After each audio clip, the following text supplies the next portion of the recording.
Yeah, welcome to Bluestrain, Janiva Magness. How you doing?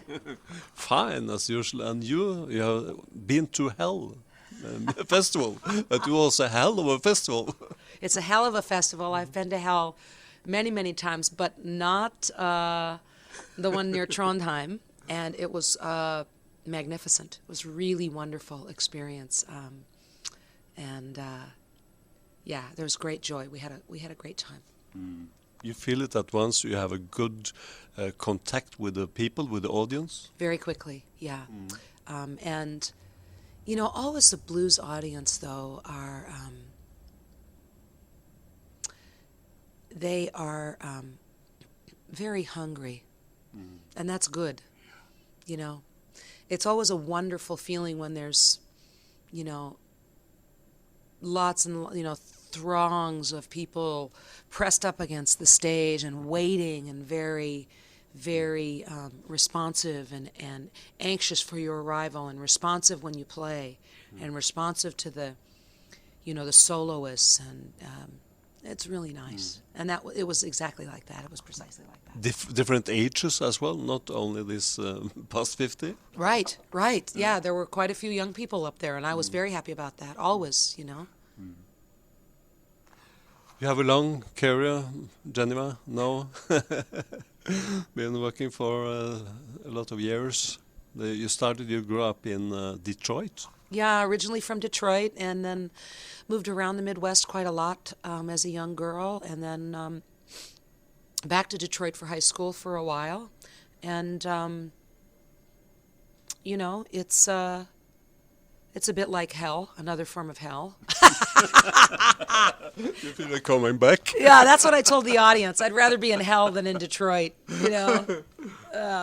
Detroit is a very sad site now. You know, there's quite a lot of redevelopment that's gone on, but it is not. It's not an easy city. It's never been an easy city. Yeah. Because the Americans started to buy Japanese cars and German cars. Oh, well before any of that, in terms of the problem. For many, many, many years, Detroit was the murder capital of the world. Yeah. That's quite a title. And, you know, it's well known in other parts of Canada that are near Detroit that many of the illegal firearms have for many years, I don't know about any longer, but for many years, came across the border into Canada through Detroit. So there's some very negative ideas about the city. It's a beautiful city with lots of wonderful people that are very, very, very hardworking Americans, you know. The car companies, yes, you know, made a lot of manufacturing plants in Detroit, and now there are very few now. And there are many, many, many thousands and thousands of unemployed people. It's difficult. Yeah. But now you have been living in Los Angeles for a long time, since the 80s. Yeah, since 86. I've been in LA since 86, and I love it there. Absolutely love it. I'm totally spoiled with the weather. It's magnificent. Yeah. When you have time to stay home, it's not so often. When I have time to stay home, and in Detroit we would call that a Cadillac problem. It's a quality problem. I have a tremendous amount of work, and you know, lots of folks that seem to want my attention right now, which makes me very happy. But fitting it all in, squeezing it all in, yeah, it's a challenge. But your husband, he's a musician, composer as well. You're talking about Jeff Termes. Is a musician and composer. Yes, and we are no longer together. Okay. Yeah. So Sorry. Yeah. 17 years we were married. And yeah, that's no more. I had enough with 10. I'm sorry. Yeah. Janiva, your last CD, talk about that. It came last year. The Devil is an Angel Too. Yeah, that record has done very well for in terms of sales. And it was, I believe, in 2010, the #1 blues CD for Norway. That was very exciting for me. You know, first of all, I love Norway. Secondly, to have been named a #1 blues CD was a very big deal to me. Anywhere, especially in Norway. You know, it's a collection of songs about both sides of the human being, right? The human condition, the darkness and the light, and how we all certainly have capacity for both of those things, you know. And you know what you're talking about. I have some experience here. Yeah. Yes, I It's do. really a tough time when you were so very young, Janiva.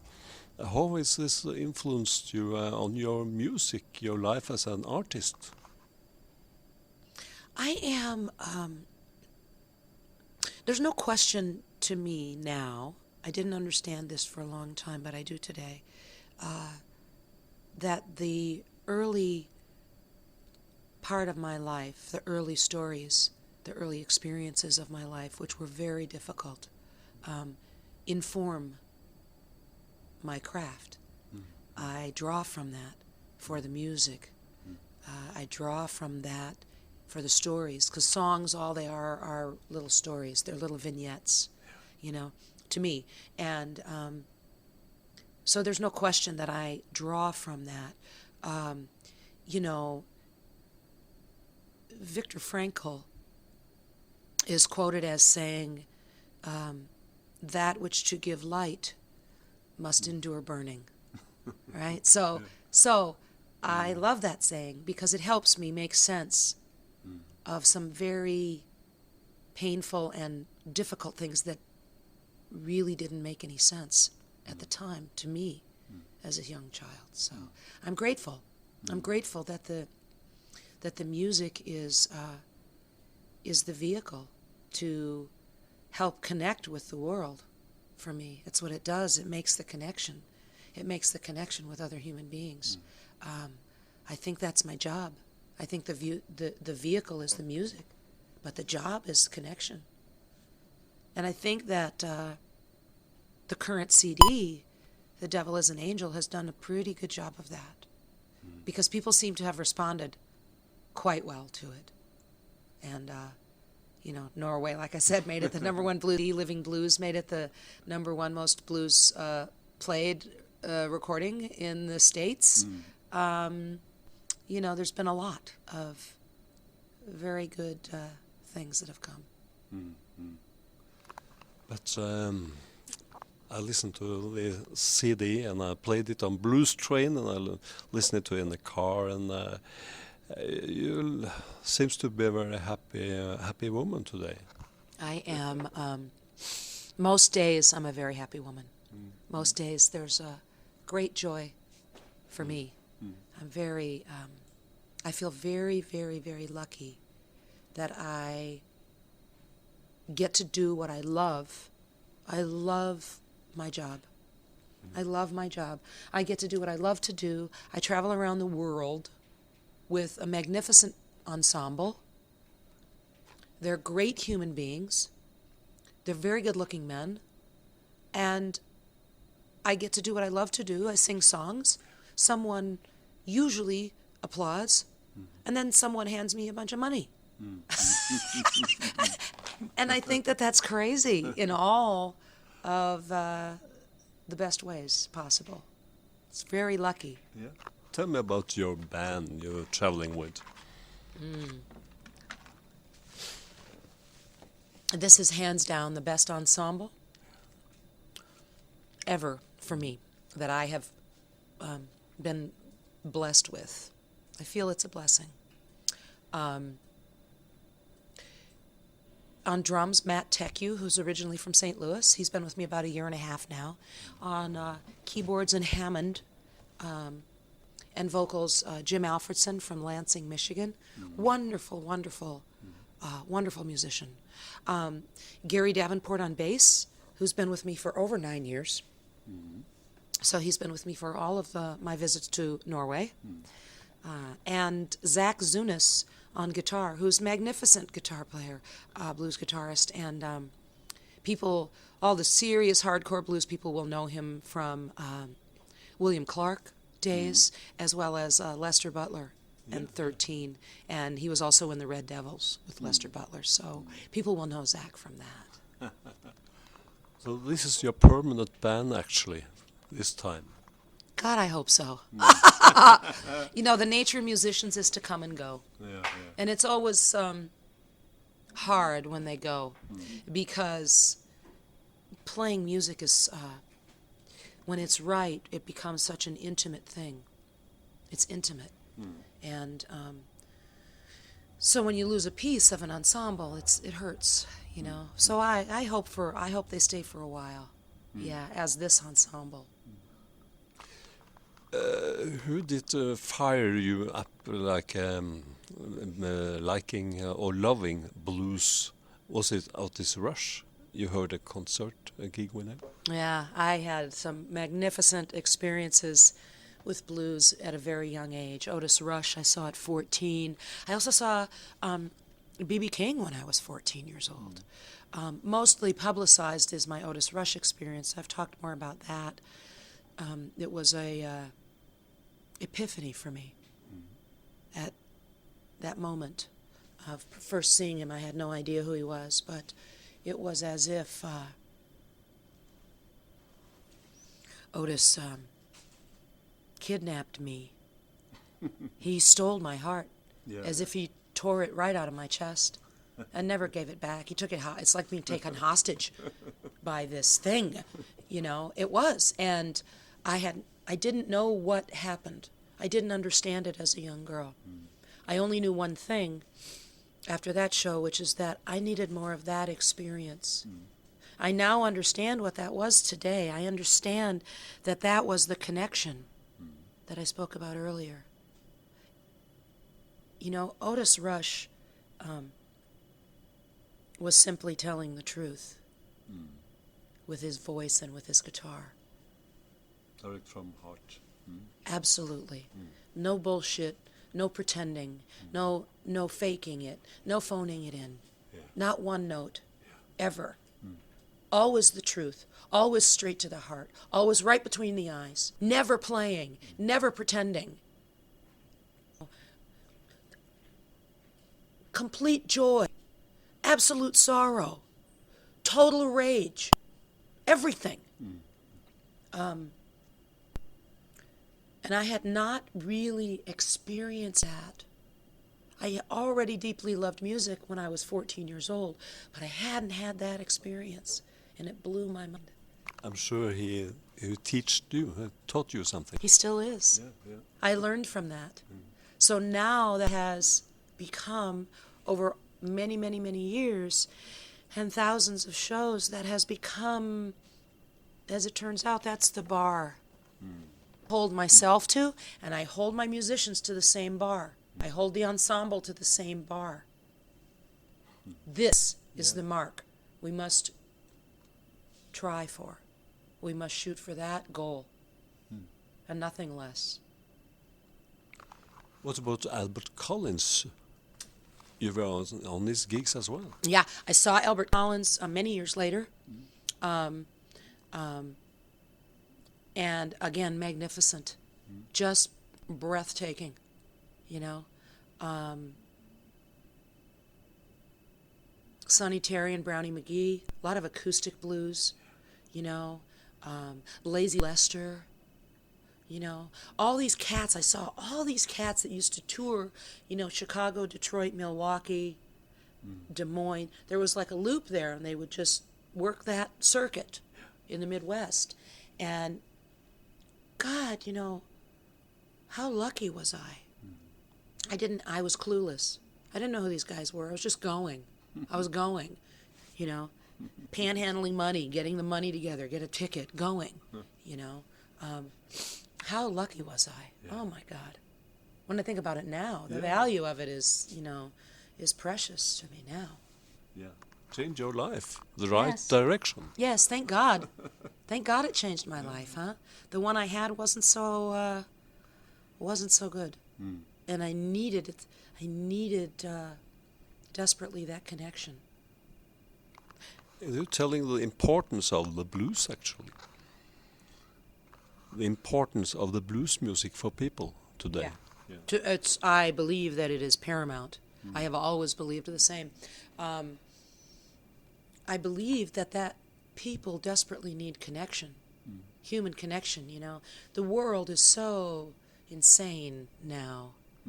And kids especially, when I say kids, I'm, 25 or younger. I'm 54 now, right? So the younger people and even children on computers, on the internet, on their smartphones, texting, emailing, but human connection is very different than that. One person looking at another, me speaking to you, me singing a song to you, sharing a story so that you understand, so that we understand together that we are not alone on this journey, on this crazy, wonderful, terrifying journey, is a gift of the music to me. So by the end of the show, my hope, the goal is that you understand, that we understand together that we're not alone.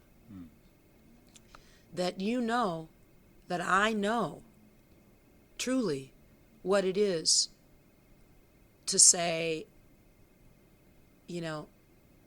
what are you going to do when the welfare turns its back on you? All your friends are gone. You got nothing. I understand that. And because I understand that, and I know that you understand that, then we are together. And there's grace in that moment.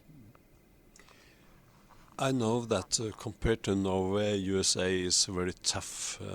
When you get ill, you have no welfare, and it goes very bad sometimes with some artists. But they stay together. They help it other. It's warmed my heart. Yeah.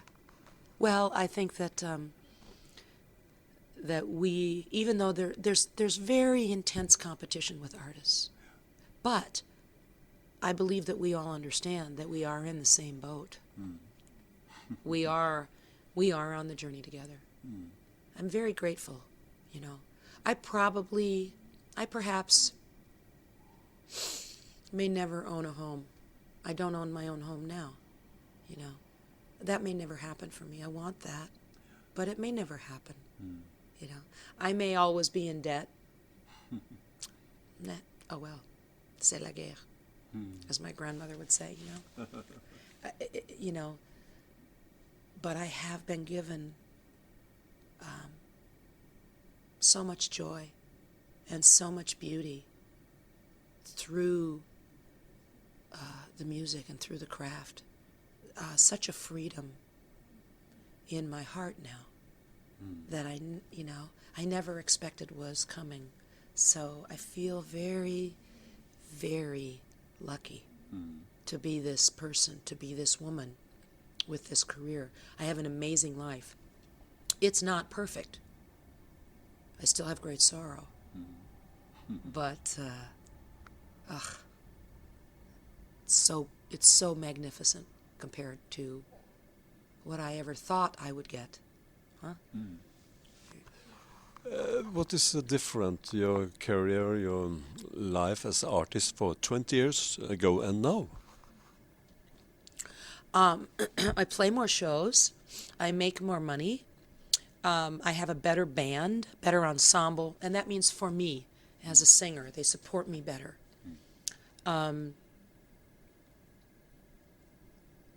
The gigs are bigger shows, bigger audiences, more airplay on the radio. My name is better known around the world now than it was 20 years ago. And my performances are different now than they were. I never want to make the same record twice, and I want to evolve in that same idea as an artist. I want to feel as though I'm moving forward. I want to feel as though there is development and not stagnation. And I think my performances now are more incendiary because I worry less. I'm not nearly as worried now as a woman in life or on the bandstand as I was 20 years ago. And a better self-confidence, of course. Yes, this goes with it, apparently. Your awards, Blues Music Awards, Yeah. Janiva, which prize do you appreciate mostly? Listen, they are all magnificent to me. I am not a person who anticipates accolades. That's not me. I am a person who keeps my head down. Radio audience can't see it, but I'm tipping my head down to the floor. My nose is on the grindstone, and I'm working. This is who I am. Working. And so I don't expect the world to notice. I don't expect accolades.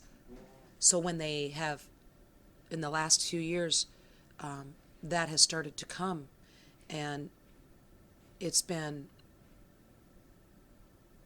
wonderful. It's also been terrifying for me because especially in the beginning, I didn't believe it. I couldn't believe it. I don't know what to say. I didn't know what to expect. The Blues Music Awards in particular, which are, the Blues Foundation, as we know, is an international organization, many thousands of members from all around the world, of people, is a very special gathering of people, because it is a group of people that deeply know the music and are deeply committed to the preservation and continuation of this craft, of this art form, right? It's not like the Grammy people in the States. God bless the Grammy people, okay? But they don't really know the blues. They don't understand it to the depth or the breadth that the people that are the members of the Blues Foundation do. The membership of the Blues Foundation and the nominating committee for Blues Foundation are people that have devoted their lives to preserving this. And that's not the Grammy people, okay? So a whole different arena. Grammy is more commercial. Grammy's just different. It's just different. So I'm not saying I wouldn't love to have a Grammy. Of course, that would be ridiculous and amazing. But the Blues Music Awards, to be held up by that nominating committee to say, we hold you up as one of the best. Let's see what the people say, is incredible. And then the people say, yes, you are magnificent. This category, that category, this category. And then to be given the crown jewel, which is the B.B. King Entertainer of the Year. In 2009, Yeah, in 2009. Now, I've been nominated for that particular award 4 times. I've won it once. I'm only the second woman that's ever won that. All the rest of the winners are men. In that the B.B. King Entertainer of the Year. And that is remarkable to me because I don't have words to say what that is to me. I'm still very emotional. I will always be about that. To hear the King himself call my name was like a dream. To have Bonnie Raitt be his trophy girl tonight and hand me the hardware was like a dream. To be held up in that way is nothing I ever expected in my entire 4 years. So I'm very emotional about it. It means everything to me. It means everything because of who it comes from and that group, and I understand that group very well.